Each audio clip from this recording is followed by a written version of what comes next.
That's right.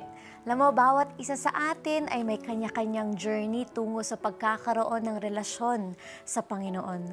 Walang ibang taong magdedesisyon nito para sa atin kundi tayo lang. Kanya-kanyang journey, kanya-kanya ring season. Kayo, hindi aksidenteng nanonood kayo sa oras na ito. Baka ito na ang tamang season para pagbuksan ang Panginoon na matagal nang kumakatok sa inyong puso. Kung nais ninyong buksan ang inyong puso para tanggapin siya bilang Diyos at tagapagligtas ng inyong buhay, samahan niyo kami sa panalangin na ito. At sundan niyo ako ng buong puso, ng buong lakas, at sabihin itong panalangin na ito sa inyong buhay.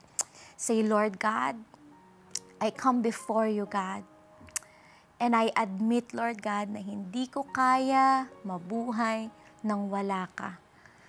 Lord, today, I come and say, God, and I admit, Lord God, that I am a sinner. Makasalanan po ako. Lord God, inaamin ko po ito.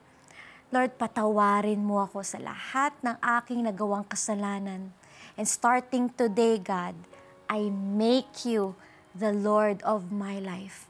I will love you, I will serve you, and I will follow you for the rest of my life.